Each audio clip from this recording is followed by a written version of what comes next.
The air inside the lower isolation sectors of Bastion Kepri did not circulate. It compressed, holding the stale, metallic weight of recycled nitrogen and the distinct sulfurous tang of the deep volcanic vents that ran beneath level 9. David Vance adjusted his standard-issue handler vest, pulling the heavy straps tight across his gray uniform shirt to stop the plastic buckles from clicking against his tool satchel with every measured step. To the regular garrison guards patrolling the upper tiers, David was nothing more than an intermediate military transfer, a quiet, low-ranking junior assistant assigned to clean the drainage grates, check the pressure valves, and carry the heavy nutrient blocks for head tamer Jerk's prize asset. He kept his head down, his posture slightly rounded, and his eyes focused on the floor plates, perfectly mimicking the defeated stride of an institutional servant who had long ago stopped asking questions. It was a necessary performance. For 6 months, David had lived under this skin, hiding his intermediate military conditioning and his true identity as an undercover human resistance spy embedded within the Karnak's hegemony to map the fortress infrastructure from the inside out. He knew that in a fortress built entirely on display and dominance, invisible people were the only ones who survived long enough to collect the maps that mattered. The subfloor holding cells of level 9 were colder than the upper barracks, carved directly from the dense, black volcanic stone of the mountain to create a natural acoustic dampener for the screams below. As David pushed his heavy service cart past the secondary security threshold, the ambient lights flickered from clinical white to a dull, subterranean amber, casting long shadows across the reinforced alloy cell frames. He stopped his cart outside the isolation vault of subject. Veilok, the legendary apex predator the galaxy called a monster, and felt the small hairs on his arms rise from the sudden drop in temperature. A thick layer of observation glass separated the walkway from the deep, circular pit inside, but the glass was scratched and clouded from old impacts, making the darkness within look dense and alive. Jerk had left the security keys with him for the evening shift rotation, assuming the human assistant was too small, too stupid, or too frightened to do anything except dump the gray food blocks into the feeding chute and run back to the surface. David set his clipboard down slowly and stepped toward the viewing pane, his hand resting near his belt where his covert data scanning tools were hidden inside a hollowed-out nutrition meter. At first, the pit looked completely empty, a hollow stone circle smelling of old copper, wet scales, and the bitter chemical wash the tamers used to clean the floor after a lashing. Then, the shadows in the far corner shifted with a heavy, deliberate mass that made the metal walkway beneath David's boots vibrate slightly. Veilok rose from the gloom, his massive form unfolding with a slow, defensive grace that immediately made his files look incomplete. He was a magnificent, terrifying creature of dense muscle and midnight blue bioarmor plates that rippled like polished obsidian under the dim amber lamps. 4 large, forward-facing golden eyes opened in sequence, tracking the light, then tracking the silhouette behind the glass with an unblinking, calculated stillness that did not belong to a mindless beast. His jaw structure was heavy, lined with deep structural levers designed by nature to crush armored light vehicles, but right now those levers were locked tight, holding his breath back as if he were waiting for a blow. David did not flinch, nor did he reach for the shock baton clipped to his side.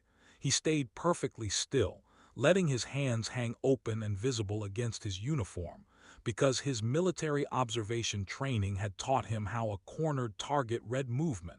He looked at the creature's broad head, tracing the long, jagged silver scars that cut through the beautiful blue scales, and disappeared beneath the heavy iron tracking collar clamped around his neck. The collar's power node pulsed with a low, electric hum, a constant reminder of the extreme taming methods Jerk used to enforce submission through systematic pain. David took a slow, deliberate breath, his golden eyes meeting the beast through the clouded glass, and he felt a sharp, heavy knot of recognition tighten behind his ribs. "They told me you were a meat grinder, big guy," David murmured, his voice low, flat, and steady, pitched specifically to remain below the frequency that triggered the automated security mics in the ceiling. They told me you liked the taste of silver armor and didn't know how to stop until the room was empty. The beast's ears tilted backward slightly at the sound of the human voice, a tiny, reactive movement that the hegemony tamers always misread as a preparation to strike. But David saw the truth. He saw the way the creature's rear limbs tucked slightly inward, shielding an old, deep blast scar on his lower flank. He saw the fast, shallow rise and fall of the midnight blue chest plates, the telltale hyperventilation of a creature whose nervous system had been driven into a permanent panic loop by 7 cycles of isolation and torture. The vault doors at the far end of the gantry hissed open, and the heavy, metallic boots of head tamer Jerk rang out against the deck plates, instantly shattering the quiet of the subfloor. Jerk was broad, heavily armored in the crimson plating of the hegemony elite, and he carried a high-frequency electric baton that sparked with a sharp, static pop as he walked. 2 senior guards followed him, their weapons unslung and loose, their faces relaxed in the arrogant way of men who believed their tools made them untouchable. Still staring at the asset, Vance, Jerk barked, his voice amplified by his helmet's vocal plate into a harsh, metallic rattle. Move away from the viewing pane. The monster doesn't need an audience. It needs its constraints verified before the morning demonstration. David stepped back immediately, lowering his head and slipping his data slate under his arm with practiced deference. "Apologies, sir," David said, keeping his tone humble and small. "I was just verifying the internal temperature logs for the auxiliary cooling line before completing the inventory report." Jerk snorted, stepping up to the glass and striking the pane hard with the tip of his electric baton. The static discharge left a blue spiderweb of light across the glass, and below in the pit, Valok flinched. The massive war beast did not roar. His ears pinned flat against his ridged skull, and his heavy tail covered his scarred flank as he drew himself into a tighter, defensive ball against the black stone wall. The guards laughed, their deep voices echoing off the volcanic masonry. "Look at him," one guard muttered, clicking his mandibles in amusement. 7 cycles in the iron, and the brute still thinks he can hide his belly from the shock. Pure, vicious malice, that one. A natural monster. Vicious because he survives us, Jerk said, his golden eyes glowing with a cold, professional pride as he adjusted the output dial on his baton. "The hegemony doesn't pay us to clear nests on Xyler to bring home pets, guard. We break the spirit so we can aim the teeth. Vance, grab the nutrient blocks and clean the lower drainage tract before 3rd bell. And don't use the soft brushes. The asset needs to remember what iron feels like even when we aren't lashing him."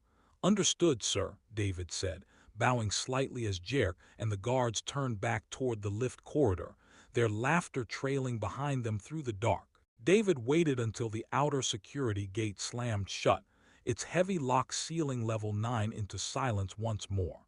Then he turned back to the viewing pane, his eyes fixed on the silver scars and the trembling blue scales of the creature in the pit. He did not see a weapon, and he did not see a monster.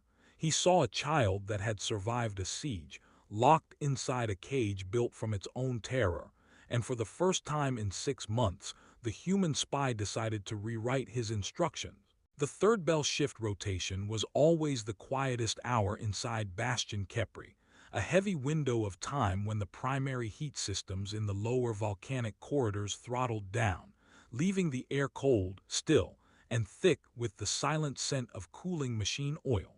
David Vance waited in the shadow of the auxiliary laundry lockers until the footfalls of the last perimeter guard patrol faded entirely down the western lift shaft. His movements were perfectly fluid, stripped of the submissive, rounded shoulder slump he wore during his daylight maintenance rounds. He pulled his covert data decryption slate from the hollow lining of his nutrition meter and walked to the dark console terminal outside Jerk's private office, his fingers moving across the interface keys with the rapid, unhesitating precision of a trained resistance operative. He had 6 minutes before the central grid ran its automated network audit, 6 minutes to dig past the polished imperial summaries, and find out what the hegemony had truly done to the creature in the pit. The data layers were heavily compressed, protected by security encryptions older than the current garrison, but David's infiltration tools peeled them back line by line until the restricted intake files for subject. Veloc finally unrolled across the screen in pale blue light. David read the text with a cold, focused intensity, his eyes tracking the true, unredacted history of a species the galaxy had systematically tried to erase from the frontier charts. Veloc was not an unnatural monstrosity bred in a laboratory. He was a native apex predator from the high-gravity moons of Xylar, a magnificent species defined by high bone density, dense muscle fibers that ran 3 times thicker than a human's, and complex sensory vents along the neck ridges designed to process subtle atmospheric vibration. They were social, pack-oriented creatures that used low-frequency clicking patterns to communicate across vast storm-swept canyons. More importantly, the older archival fragments revealed a truth that Jerk had buried beneath layers of military propaganda. Before the war, the early human colonists on the Xylar frontier had lived side by side with these predators for 2 generations. They had not tamed them with iron or broken them with pain.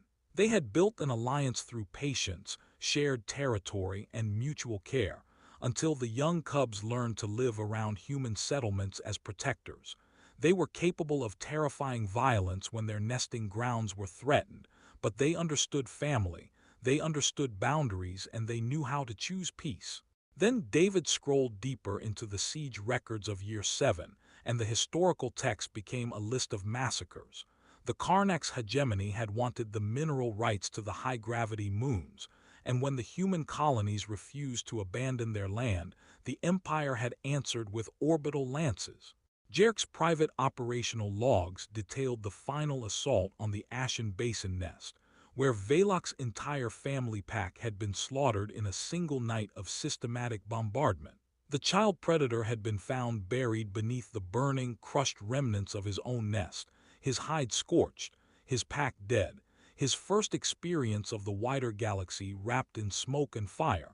Jerk's own notes from that day were written with the cold efficiency of a merchant logging salvage. Subject is a juvenile survivor, sole remaining asset from the Xylar Basin pool, possesses exceptional defensive armor development and physical leverage markers, recommended for immediate aggressive taming under extreme isolation conditioning to isolate combat traits for hegemony frontline use. They had taken a frightened, wounded cub from the ruins of his family and immediately treated his trauma as a resource to be harvested. David closed his hand around the data slate, his knuckles turning white as the realization settled deep behind his ribs.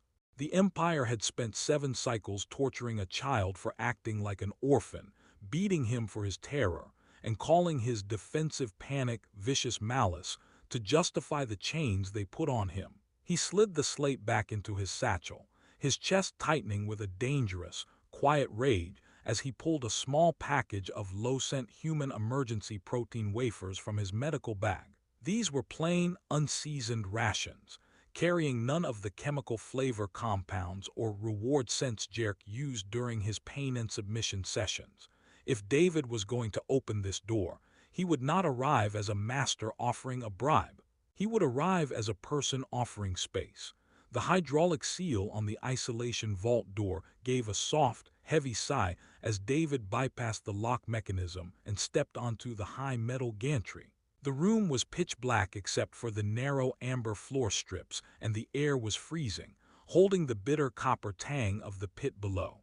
The chains lay across the volcanic stone in long, heavy rows, completely silent until David took his first step along the walkway.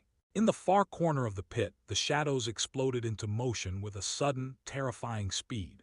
Veloc lunged, his massive midnight blue shoulders throwing his full weight forward as he slammed against his restraints with a force that made the entire gantry vibrate violently. The chain snapped tight with a sound like a rifle shot, and the beast's jaw levers locked open, revealing rows of sharp, serrated teeth designed to tear through light armor. He did not roar this time. He made a sharp, furious clicking sound from his neck vents, his four golden eyes burning through the gloom with an intensity that told David his scent had already been categorized as danger. David did not retreat to the door, nor did he reach for the shock prod at his belt.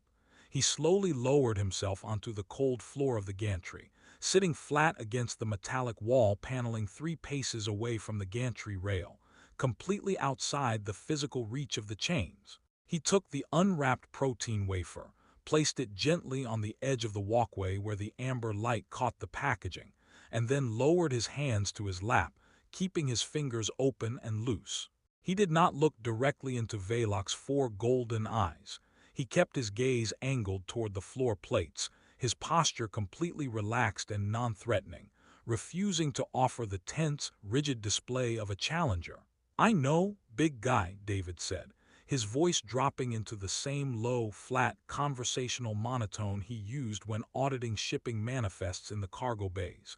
The door opened, the lights shifted, and your whole body is telling you that the lances are coming next. It's a bad routine. I've seen it before in places you've never heard of, with people who didn't have scales but shook the exact same way when the sky turned red.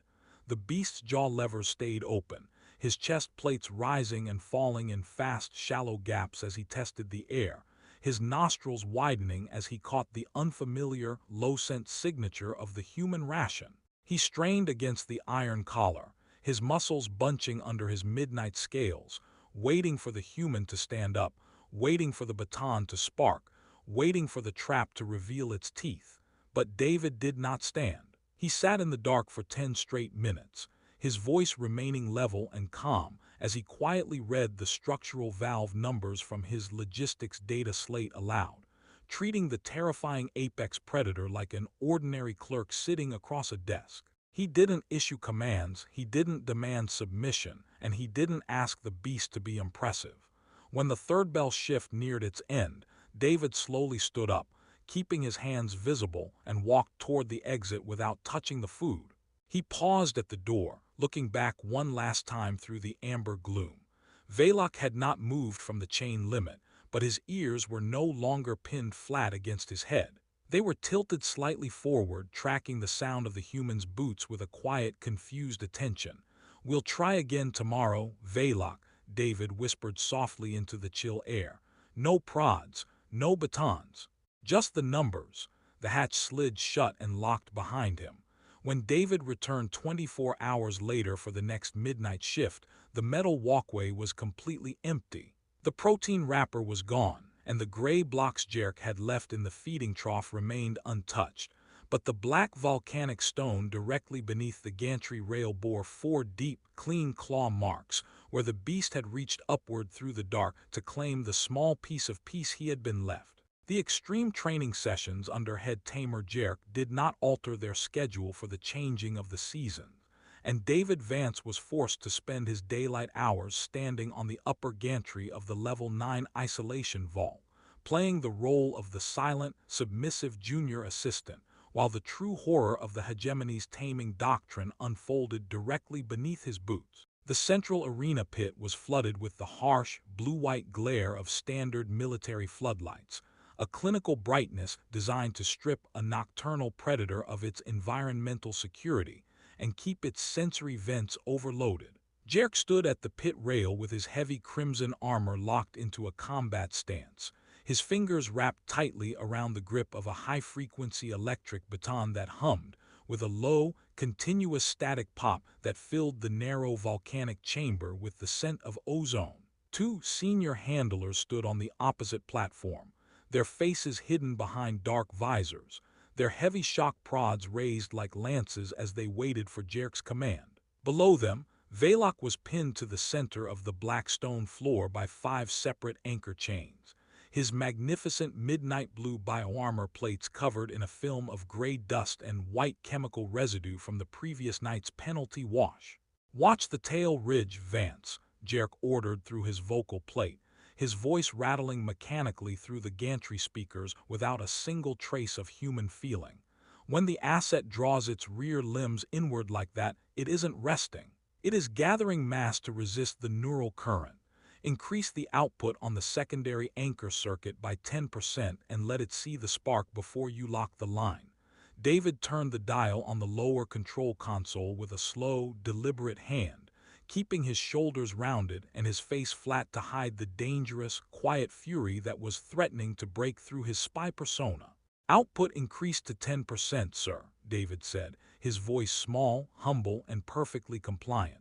Across the pit, one of the handlers triggered his shock lance, driving a heavy arc of blue electricity directly into the scale seams near Velok's shoulder.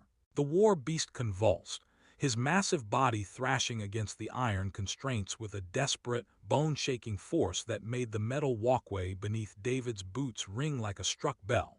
The alien guards on the lower platform clicked their mandibles in amusement, gesturing toward the pit with their heavy sidearms, as if the creature's agony were a performance staged for their entertainment. "Look at the brute snap its jaws," the lead guard shouted over the roar of the power generator, his faceplate reflecting the blue flashes of the lance.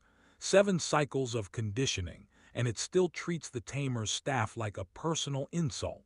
It is a vicious, naturally evil monster. You could feed it an entire platoon, and it would still look for more blood before sunset. "It looks for what it knows," Jerk replied, his golden eyes cold and unmoving behind his visor as he stepped closer to the gantry rail. "A weapon doesn't need to love the hand that holds it, guard. It only needs to fear the alternative more than it hates the target. Vance, clear the drainage track near the primary anchor. The asset has been leaking blue fluid from the shoulder seams, and I don't want the floor slick before the morning inspection."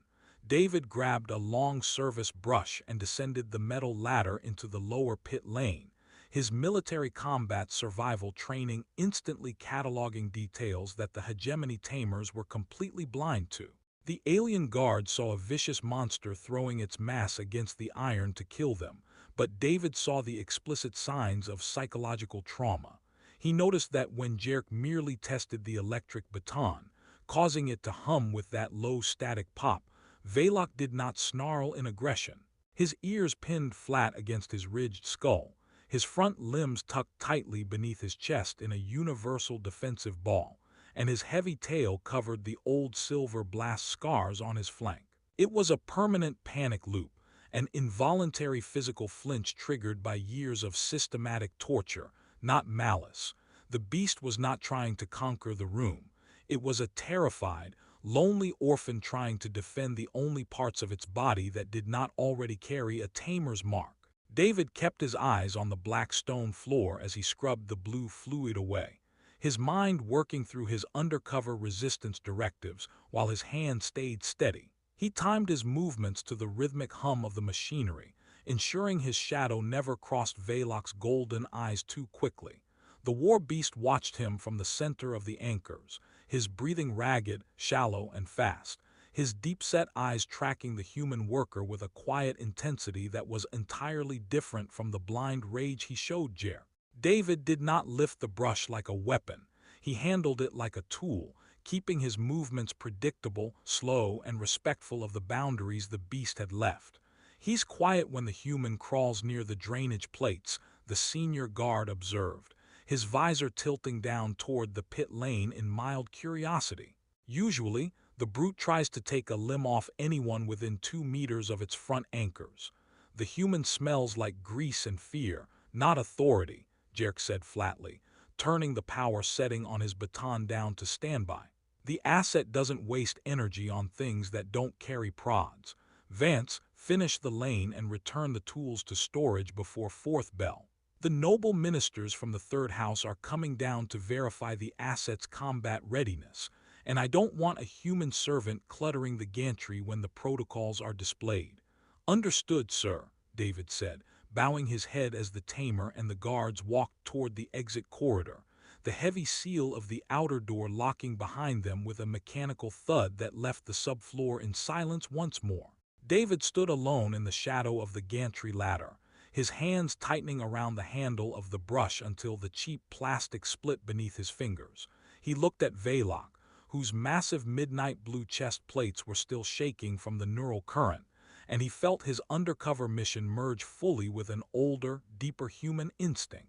The hegemony had built a fortress to teach the galaxy fear, but David Vance had just learned the exact language of their cruelty, and he knew that some doors could not be left locked forever. The heavy security locks on the Level 9 isolation vault gave a soft, rhythmic hiss as the midnight third bell shift rotation settled over the deep corridors of Bastion Kepri, marking the 1 hour of the day when the fortress truly dropped its military voice. David Vance stepped onto the high-service gantry without his handler vest or his standard-issue shock prod, his movements silent and measured as he carried a single unseasoned protein wafer from the human emergency storage boxes. The brilliant blue-white floodlights from the daytime training sessions had been throttled down to a low, amber safety glow that painted the black volcanic stone of the pit in long, quiet shadows. Valok sat in the far corner of his enclosure, his massive midnight blue bioarmor plates casting an immense silhouette against the damp wall masonry. The heavy iron anchor chains lay across the stone floor like dead metal, loose but still vibrating slightly from the residual current Jerk's prods had left in the system earlier that afternoon.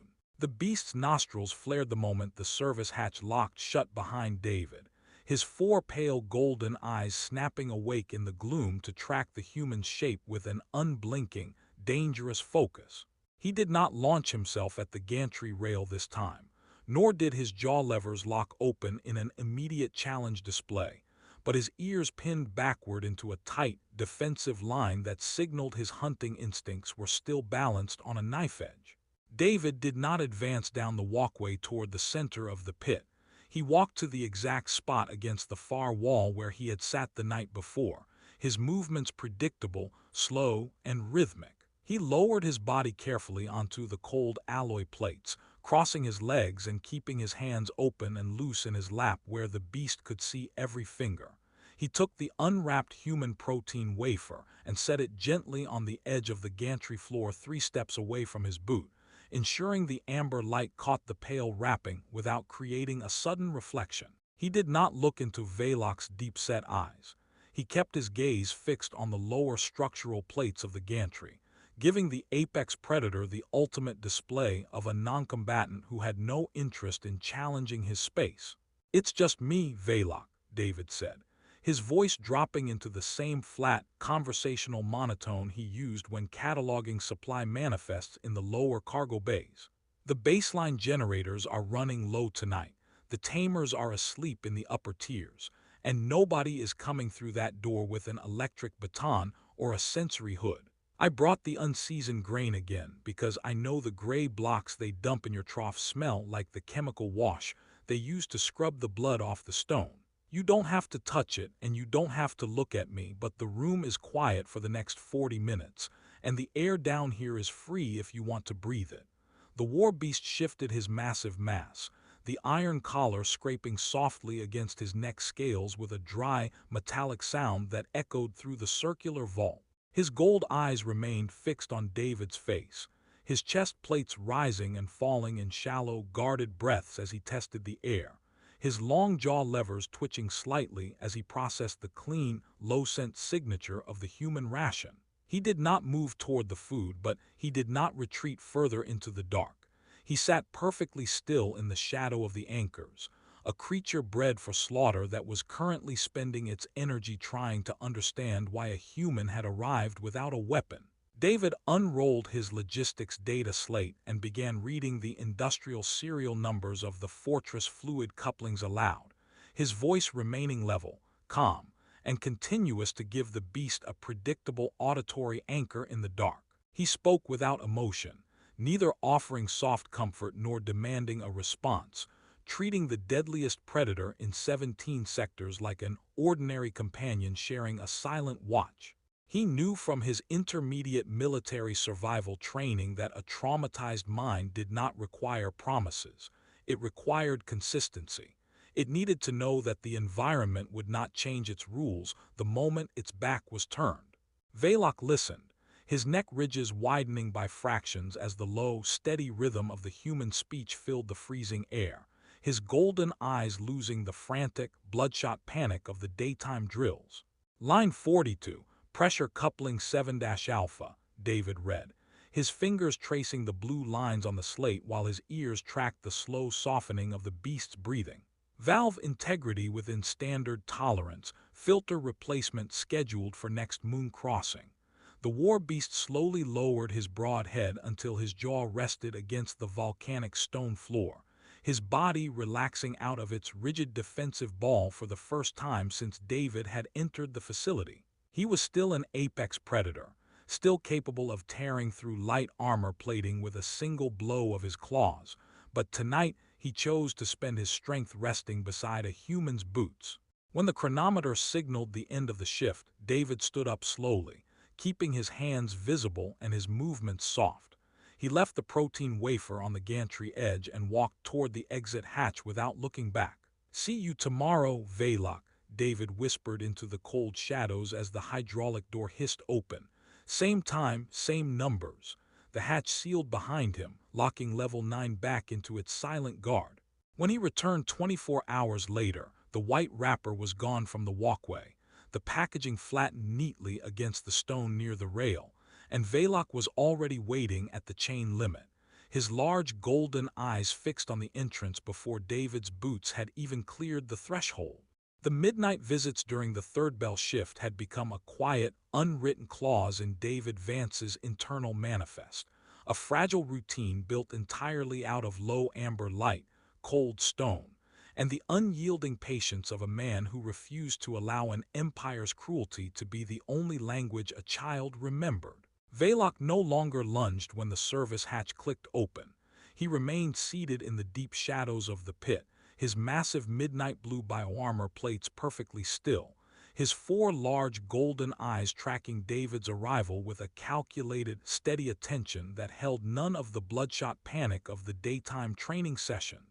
David walked to his familiar spot against the gantry wall, keeping his arms loose at his sides, and lowered himself onto the metal floor plates with a slow, predictable rhythm. He unrolled his logistics data slate to begin his continuous reading of the fortress inventories, but as the blue light from the console illuminated the walkway, his eyes caught a dark, wet smear along the lower stone rail. Velok had drawn himself close to the gantry edge, and in the dim amber safety glow, David could see that the heavy iron tracking collar had chafed through the thick scales around the creature's throat, leaving a raw, silver-rimmed tear that leaked thin blue fluid down his midnight scales. The beast's head was tilted slightly back, his breathing short and shallow, his jaw levers locking and unlocking in a quiet, involuntary flinch of localized pain. David stopped reading the manifest numbers mid-sentence, his fingers freezing over the data slate keys as he looked at the open wound. He knew from his intermediate military survival training that a traumatized predator viewed any sudden physical approach during an injury as an execution attempt, a tactical move to eliminate the weak. He did not reach through the service rail, nor did he move from his position against the wall.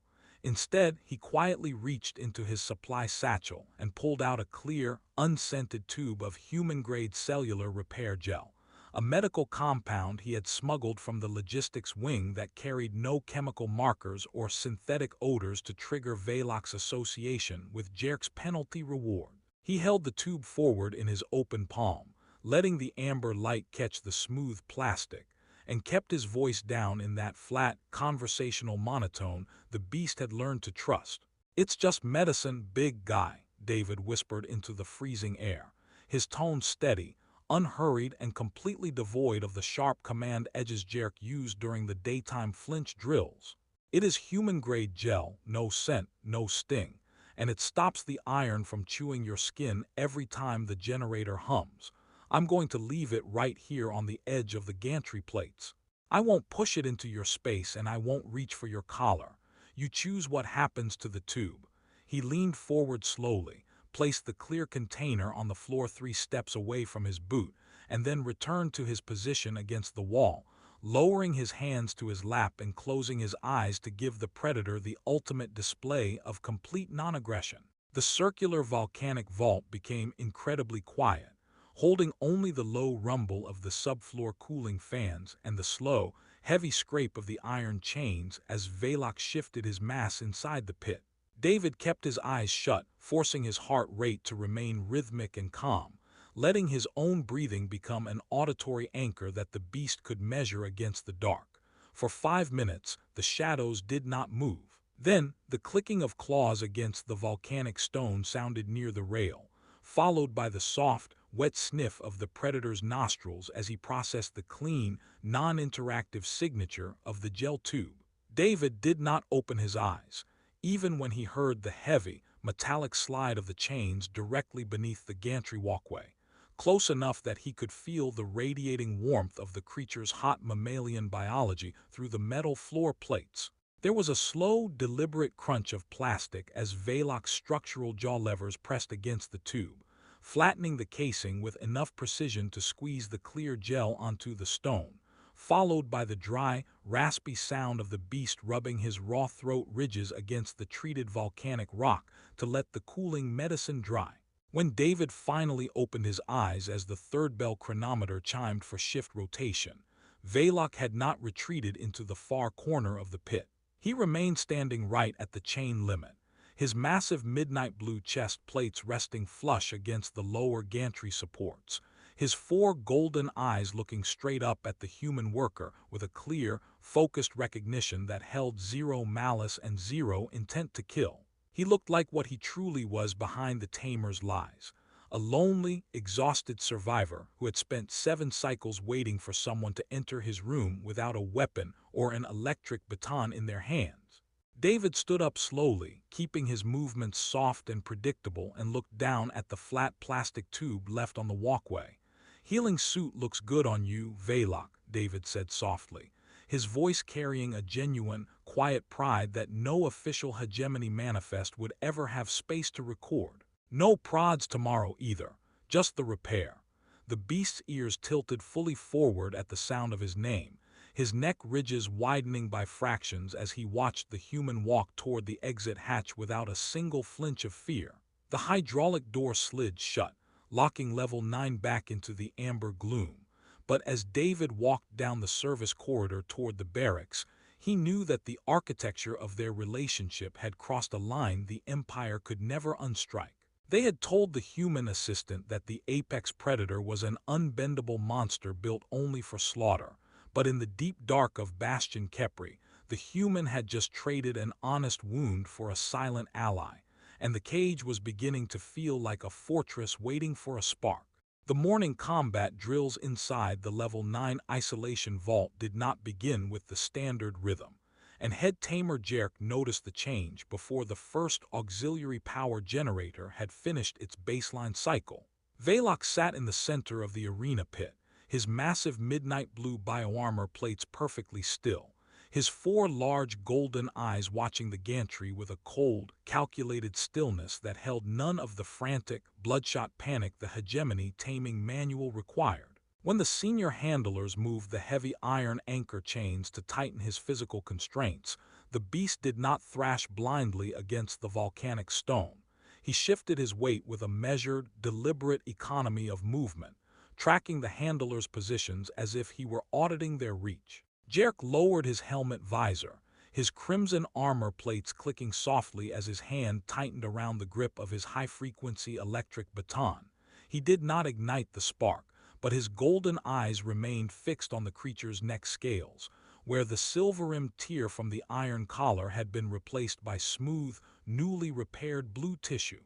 It was an impossible correction for a beast kept under standard isolation protocols, a sign of outside interference that Jerk's rigid military discipline could not ignore. The confrontation came 30 minutes after the midday ration delivery, inside the narrow, metallic corridors of the lower armory, where the service staff stored the heavy cleaning tools and emergency equipment. David Vance was logging the fluid coupling consumption on his slate when Jerk entered the room, his heavy boots slamming against the floor plates with a deliberate weight designed to enforce submission before a word was spoken. The tamer did not carry his helmet, revealing his sharp, bronze-skinned face and the severe command ridges along his jawline. He reached into his tactical belt, pulled out an empty, flattened plastic tube of human-grade cellular repair gel, and threw it onto the metal workbench directly in front of David's data slate. The plastic container slid across the steel surface with a small, sharp scratch that filled the quiet armory with immediate tension. This was recovered from the lower waste drains beneath the isolation sector, Vance, Jerk said, his voice dropping into a low, rumbling frequency that carried all the danger of a closed door. It is human-grade medical stock, non-scented, certified for biological tissue repair, and carrying the exact serial code of the logistics wing inventory. Explain why my junior assistant is distributing Imperial medical resources to a Category 5 military asset. David did not look up immediately. He allowed his shoulders to round into his familiar, submissive servant slump, keeping his face perfectly flat and his hands visible against the edge of the workbench. The asset's neck ridges were deteriorating from the tracking collar's friction, sir, David said, keeping his tone small, humble, and completely devoid of his intermediate military training. I noted in the log that the structural skin failure was reducing his reaction speed during the morning flinch drills, so I applied the surplus gel to preserve the asset's frontline efficiency as required by logistics protocol. Jerk stepped closer, his heavy armor pressing against the side of the table until David could smell the ozone and scorched metal on his plating. You apply nothing to that beast without my direct signature, human, Jerk growled, his hand resting openly on the grip of the electric baton at his side. You think you are being clever, or perhaps you think you are being kind, but you are merely displaying the typical, fragile stupidity of your species. Velok is not a patient in a hospital. He is a siege monster designed to smash infantry walls and scatter armored units under the banner of the hegemony. He does not need his skin softened. He needs to remember that every movement he makes without my command results in pain. David kept his eyes on the data slate, his thumb lightly pressing the casing where his resistance spy tools remained hidden, but his voice stayed perfectly level. A weapon trained only to fear the baton will eventually look for the person holding it, sir, David said, his tone remaining quiet but holding a precise, unyielding logic that made the tamer pause. An asset that cannot heal cannot fight long-term. I was merely protecting the hegemony's investment from premature failure. Jerk stared down at him, his golden eyes narrowing as he searched the human's face for signs of defiance or hidden rank, but David's performance as a simple, tired maintenance worker was airtight. Your investment is your survival, Vance, Jerk said, his voice lowering into a dangerous promise as he grabbed the empty gel tube from the table and crushed it in his fist. The asset is reaching full combat readiness, and the noble ministers of the Third House are arriving tomorrow to verify the taming protocol. If I find you near the lower walkways after third bell, or if I see any more human anomalies inside that pit, I will not demote you. I will reclassify you as training stock for the beast's next live demonstration. Am I making the protocol clear? Perfectly clear, sir, David said, bowing his head respectfully as the tamer turned on his heel and strode out of the armory, the heavy metal door sliding shut behind him with a mechanical crash that left David alone in the red security light. He waited 5 seconds, then straightened his shoulders, his face hardening into the sharp, calculated expression of the resistance operative he truly was. He looked at his wrist display, where the secret infrastructure map of Bastion Kepri was nearly complete, then toward the lower levels where Velok sat in the dark.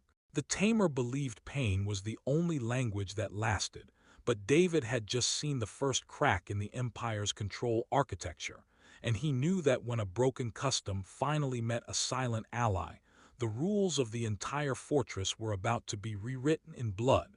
The industrial sirens of Bastion Kepri did not begin with the standard tactical rhythm.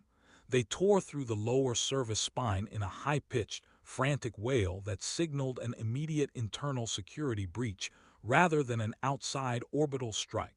David Vance was updating the logistics manifest near the Level 9 cargo lifts when the central power bus suffered a catastrophic failure, plunging the entire volcanic corridor into a deep, strobing emergency red alert. The heavy automated security gates groaned as they slammed down in sequence, sealing the upper military garrison away from the lower maintenance decks to protect the high-value sectors.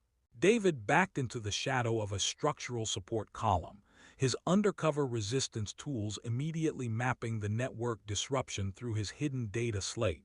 He was cut off from his resistance handlers, isolated beneath 12 light minutes of reinforced volcanic stone, with the fortress architecture turning itself into a prison around him. The regular garrison guards near the lift shafts panicked, shouting commands into dead comm links before retreating toward the upper tiers, locking the manual isolation overrides behind them to save their own skin, without a single thought for the service staff trapped below. David bypassed the nearest command terminal using his smuggled technician clearance, his eyes scanning the security logs as the old human infrastructure layers began to report the true nature of the breach. It was not a random power failure or a structural accident. A rival political faction had infiltrated the lower drainage gates using stolen internal access codes. The tactical map glowed with moving threat icons, and David felt his pulse tighten as he tracked their heading.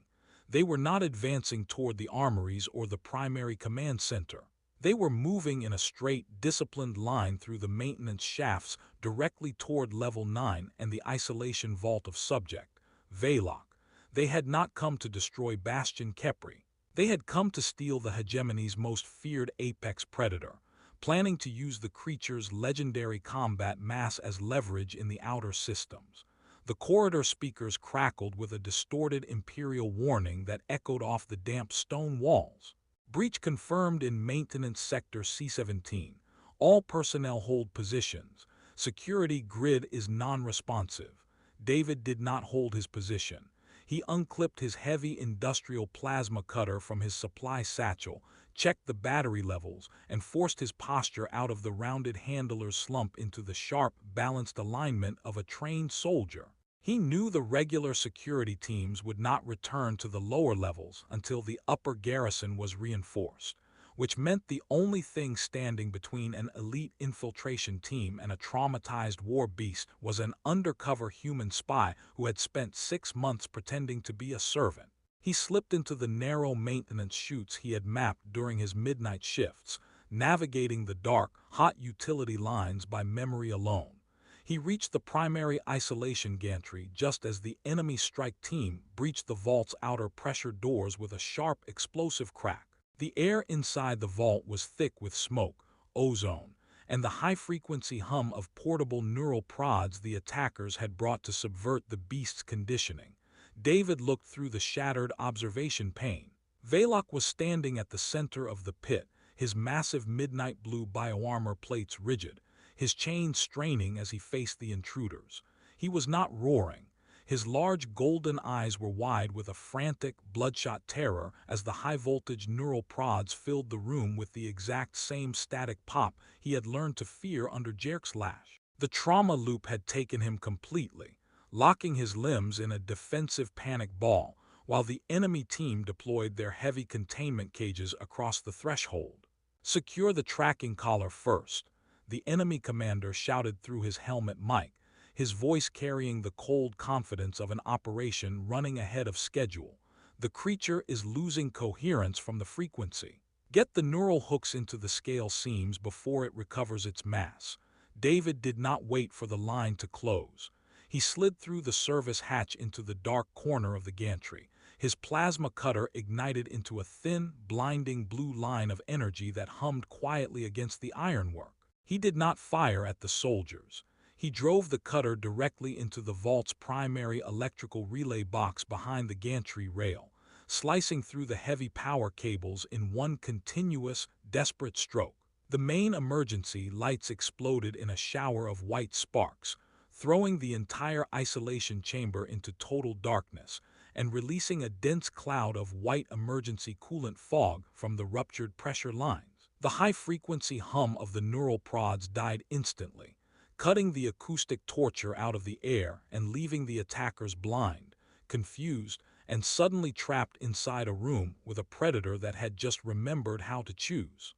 The sudden explosion of the primary electrical relay threw the isolation vault into a heavy, sightless dark, illuminated only by the frantic, dying orange sparks that cascaded down from the ruptured ceiling conduits and sizzling wire bundles.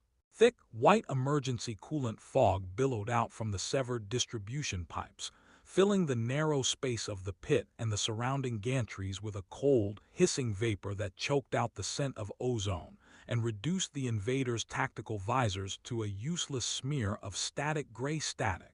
David Vance dropped low against the metal floor plates of the gantry, his boots sliding slightly through the spilled coolant, but his hands stayed locked around the heavy grip of the industrial plasma cutter. He could hear the enemy strike team scrambling through the white mist below, their heavy boots clattering against the stone as their tactical coordination broke down without their central power grid. They were professionals, trained for quick extractions, but they had prepared for an infrastructure that obeyed them, not a human assistant who knew how to make a room go blind. Recalibrate optics to passive thermal, the enemy commander roared through his suit speakers, his voice stripped of its earlier mechanical confidence and rising into a sharp, urgent frequency. The human is still on the upper rail. Kill him before he accesses the secondary manual overrides. David did not wait for their visor sensors to adjust to the heat of his cutter.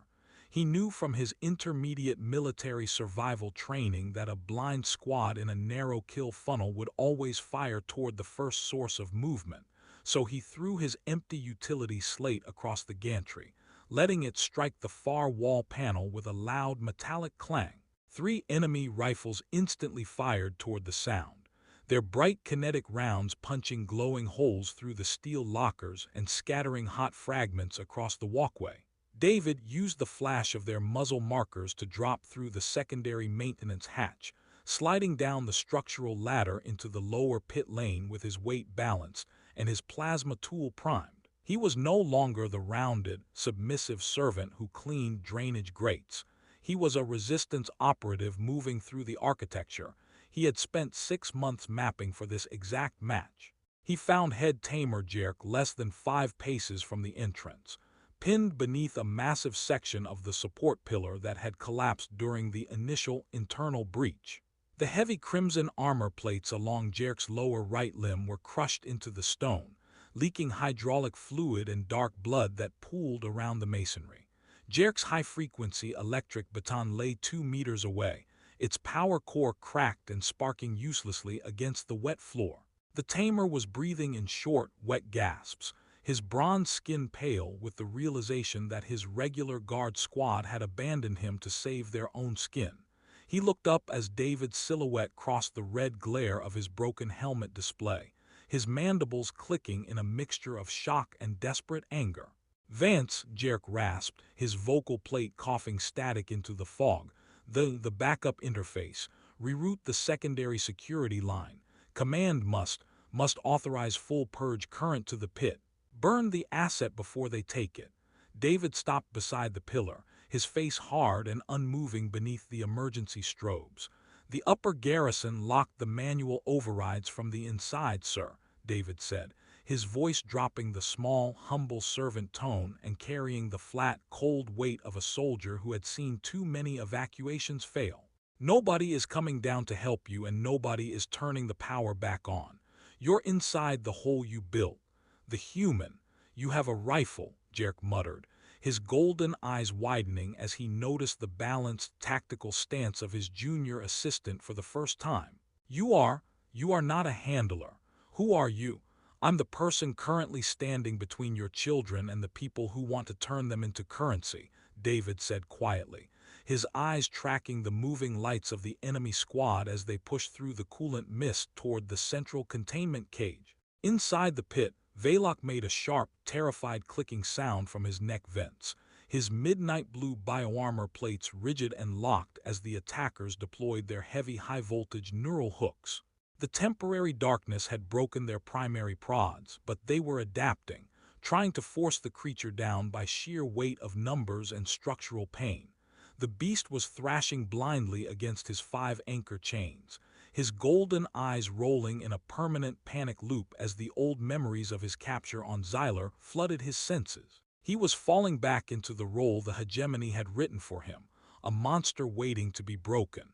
David stepped out of the shadow of the pillar. His plasma cutter ignited once more into a thin, blinding blue spear of energy. "Hey, over here, you idiots!" he shouted, his voice ringing out across the volcanic vault with an absolute lack of fear that made the enemy squad freeze. He fired a short, concentrated stream of plasma directly into the power pack of the nearest containment cage, turning the unit into a sudden explosion of white-hot slag that illuminated the entire chamber. The enemy commander spun toward him, his visor finally locking onto the human's shape through the smoke. "Take him down," he roared, and two soldiers instantly brought their kinetic rifles to bear. David lunged behind a heavy storage rack, but the metal tore open under the sudden barrage, and a sharp, hot fragment punched through his shoulder plate, throwing him hard against the black stone floor. The plasma cutter skidded away through the mud, its blue light dying as the circuit broke. David lay near the edge of the pit, his breath coming in ragged gasps, his blood spilling bright and red across the redless tiles. He could hear the heavy boots of the enemy closing in, their weapons charged for the final, neutralizing strike. He looked down into the pit, his vision blurring at the edges, and found Velok's four golden eyes looking straight up at him through the dark. The beast was no longer watching the lances. He was watching the human who had brought no pain into his room, the one who had cooled his wounds, read him the numbers, and was now bleeding on his floor. The loop of his trauma snapped, and for the first time in 7 cycles, the apex predator looked at a human and saw someone worth saving. The scent of human blood hitting the freezing air of the vault did not act as a trigger for hunger. It acted as a fracture inside 7 cycles of conditioned torment. Velok stared up from the center of the pit through his 4 large golden eyes, his pupils narrowing into razor-sharp vertical slits as he watched David Vance collapse against the redless tiles, his hand still reaching uselessly toward the dead plasma cutter. The enemy soldiers advanced through the hitting coolant fog, their heavy boots stepping over the metal debris with their kinetic rifles raised to finish the human assistant, completely confident that the locked room belonged to their strategy. But the loop of the beast's trauma had broken, and in its place lived a cold, ancient memory from the high-gravity packlands of Xylar, an instinct older than the hegemony's iron collars that told him when a member of his pack was bleeding. The rules of the hunter vanished. Velok did not roar. He drew his rear limbs beneath his massive torso, anchored his front claws into the black volcanic stone, and pulled against his 5 restraints with a sudden, explosive surge of muscle mass that made the entire foundation of Bastion Khepri shiver. The primary anchor chain tore free from the masonry with a shriek of tortured alloy that sounded like a heavy gun discharging inside the vault. The enemy commander spun toward the pit, his visor flaring in sudden alarm, but before he could issue an override command, the 2nd and 3rd anchors ripped from the stone in a shower of black shale and broken iron. Velok launched himself upward from the deep dark of the pit, his broad midnight blue shoulders shattering the lower gantry supports as he cleared the rail in one massive, high-gravity leap. He did not strike blindly like a crazed animal. He hit the floor plates directly between David and the advancing squad, his immense armored body forming an unyielding, midnight blue wall that took the first frantic barrage of kinetic rounds without moving an inch.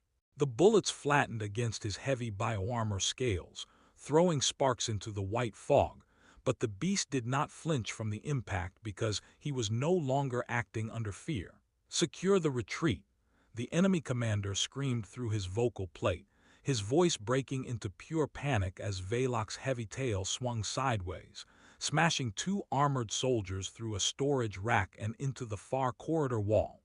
The remaining attackers tried to deploy their high-voltage neural prods, but the beast understood the tamer's language now, and he knew how to silence it. Velok lunged through the mist, his lower jaw levers locking tight as his front claws crushed the prods into smoking slag, then drove his broad head into the commander's chest, shattering his armor plates and throwing him backward through the broken pressure doors. The survivors did not stop to gather their gear. They scrambled through the smoke, their boots frantic against the stone as they fled into the service tunnels to escape a predator they had thought was a locked asset.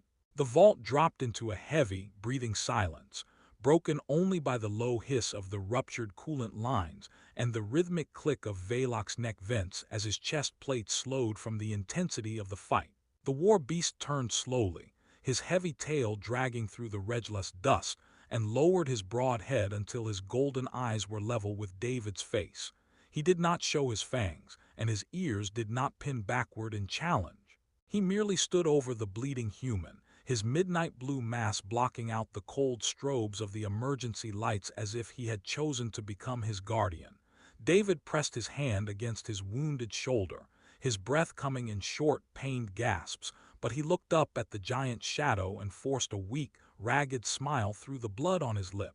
"I told you, those numbers were useful, big guy," David whispered, his hand resting flat against the creature's warm, smooth head ridge where the silver tamer scars met.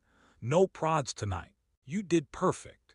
Velok let out a low, deep rumble from his throat, a sound that held none of the vicious malice Jerk had recorded in his files, but the profound, unadorned recognition of a pack brother who had finally found someone worth holding the line for. From the far corner of the room, beneath the collapsed support pillar, Jerk watched them in absolute, paralyzed silence, his golden eyes wide with the terrifying realization that the human assistant had not corrupted his weapon.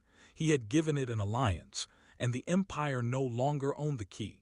The heavy volcanic masonry of the Level 9 isolation vault seemed to hold its breath as the distant shouting of the palace guards and the rhythmic thud of Queen Sarah's incoming relief forces finally echoed down the western service spine. The emergency strobes had settled into a dull, exhausted amber, painting the room in the quiet colors of a storm that had run out of lightning. David Vance stood up slowly, using the metallic edge of the gantry rail to steady his weight while his hand remained resting flat against Velok's broad head ridge, his fingers feeling the steady, rhythmic pulse of the beast's breathing beneath the midnight blue armor scale. The apex predator did not move away from his touch. His four large golden eyes stayed fixed on the corridor entrance, his claws tucked completely into the redless dust, his massive shoulders curved slightly forward to shield the human assistant behind his mass. He was no longer a weapon waiting for a leash, and he was no longer a monster acting under panic. He was a silent sentinel waiting to see if the world outside had learned how to speak his name. The broken pressure doors burst open fully as Captain Hellion led the first squad of royal guards into the chamber, their silver armor plates reflecting the dim amber lights as they deployed into a tight, defensive crossfire formation. Their rifles rose in unison, their target locks instantly painting Velok's chest plates in a dozen blinking red points of light. But before the guard captain could issue the command to fire, Queen Sarah Vale stepped through the threshold herself. She wore the deep purple-blue ceremonial robes of her house, her face pale but absolute in its authority, her golden eyes taking in the entire scope of the destruction in a single, unhurried glance. She saw the shattered relay box, the empty containment cages, the dead enemy infiltrators and her own head tamer, Jerk, still pinned helplessly beneath the collapsed support pillar near the entrance. Then she looked at the human. David did not lower his head, and he did not round his shoulders into the servant slump. He stood tall, his hand steady against the beast's scales, his gray logistics shirt torn and bloodied but his posture completely unbowed. "Stand down your weapons, Captain," Queen Sarah said, her voice carrying a quiet, unyielding iron that cut through the panic of her guards more effectively than any military alarm. Hellion hesitated, his fingers lingering on his rifle casing. "Majesty, the Category 5 asset is unchained. It has destroyed the lower constraints." Sarah walked past his shoulder, her royal cloak dragging through the redless dust without her slowing. "The asset is not attacking," she said, stopping 5 paces from the gantry rail. "And if the human removes his hand, I suspect this room will become very difficult for anyone else to survive." Jerk coughed from beneath the masonry, his voice a ragged, mechanical rattle through his broken vocal plate as he pointed a trembling finger toward David. He He corrupted the protocol, Your Majesty. The human is a spy. He broke the manual systems, disabled the neural current, and allowed the monster to murder my handlers. He must be executed under fortress law." The queen turned her head slowly, looking down at the fallen tamer with an expression that held no mercy and no pride.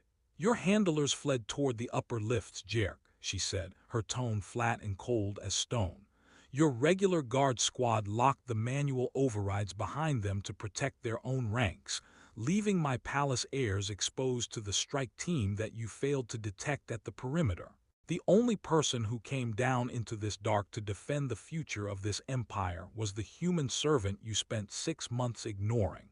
She looked back at David, her golden eyes tracing the silver scars on Velok's neck where the cellular repair gel had healed the skin. "And he did it without an electric baton in his hand."